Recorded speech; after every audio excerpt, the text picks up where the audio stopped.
The wind moved across the frozen land like a slow, endless breath. A world of ice stretched in every direction, broken only by dark stone, pale snow, and the heavy silence of a fading age. This was the world of the mammoth. For thousands of years, these massive creatures had ruled the cold plains of the Earth's northern reaches. They walked in herds that shook the frozen ground beneath them, their long tusks curved like ancient weapons worn smooth by time and struggle. Their shaggy coats carried the memory of every storm they had ever survived. But on this day, there was something different in the air. Not a storm, not a predator. Something quieter, something final. Far across the tundra, one mammoth moved alone. He was old, older than most of the snowfields he walked upon. His tusks were scarred and uneven, chipped from battles long forgotten. His fur hung in thick, tangled layers, heavy with frost and memory. He had no herd anymore. They were gone, some to hunger, some to distance, some to time itself. And so he walked alone through the vast, white silence. Each step sank deep into the snow. Each breath came out like smoke that disappeared into the cold sky. The world around him was changing. He could feel it, even if he could not name it. The winds were warmer than they should have been. The ice was thinner in places it had always been thick. The migration paths of the past no longer led to life. Something was ending, and he did not know it was himself. Above him, the sky stretched endlessly, pale and fading. The sun hung low, casting long shadows across the frozen ground. In the distance, strange shapes moved. Not mammoths, not wolves, not bears, humans. Small figures wrapped in fur and bone, moving with purpose. They carried spears sharpened from stone and fire that burned against the cold. They watched the land differently. Where the mammoth saw memory, they saw survival. Where the mammoth saw home, they saw resource. And today, they were hunting. The old mammoth stopped at the edge of a valley. Below, he saw the remains of what once had been a feeding ground. Snow trampled, ice broken, silence disturbed. He remembered others here. He remembered movement, sound, life.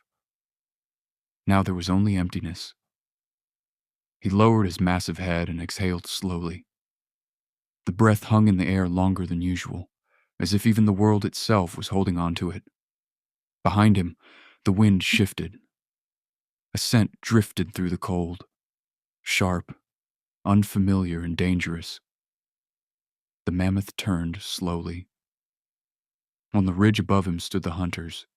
They did not move immediately. They watched. And in that moment, something ancient passed between them. Not words, not understanding, recognition. Two survivors of different worlds meeting at the edge of extinction. The mammoth stepped forward. The ground trembled slightly beneath his weight.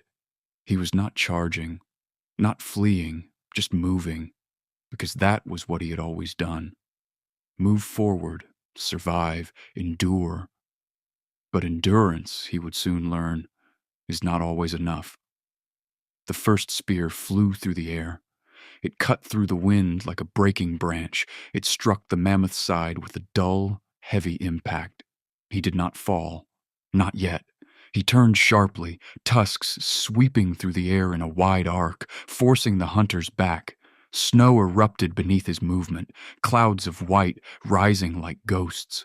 For a moment, there was chaos. Then there was silence again. But the wound was real.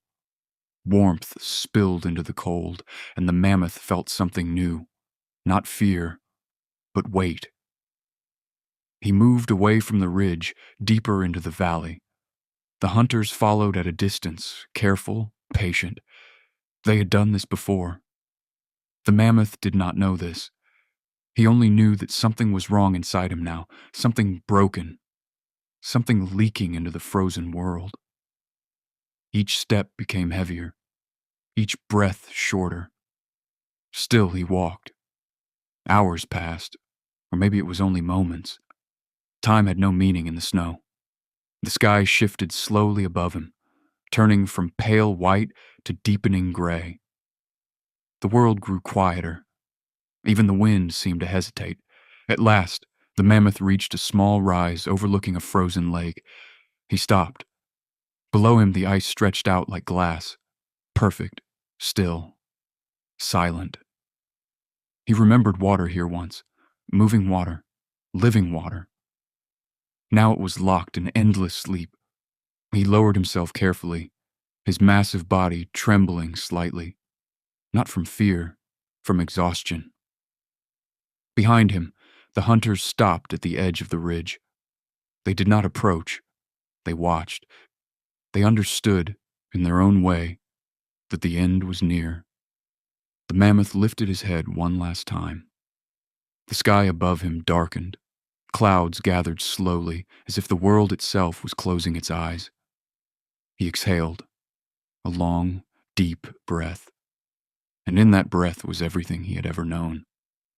Snowstorms, herds, migration, birth, loss, time. It all left him at once and drifted into the air. His legs weakened. One by one, they gave way. The great mammoth sank into the snow beside the frozen lake. The impact was not violent. It was final. For a long time, there was only silence. The hunters remained where they were. They did not speak. There was nothing to say. The mammoth's eyes remained open. They reflected the sky, and in that reflection, the world continued. The wind still moved. The snow still fell. Time still passed. But something ancient had stopped moving with it.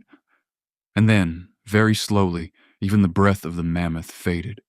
Not suddenly, not dramatically, just less and less, until there was none. The world did not pause. It never does. The hunters eventually approached. They took what they needed. They left what they did not. And the wind covered the rest. Long after, the snow would rise and fall over the valley. New creatures would come. New life would spread across the land. And the memory of the mammoth would disappear into ice and time. But for a brief moment in history, on a frozen plain under a fading sky, the last mammoth stood against the end of his world and walked forward anyway.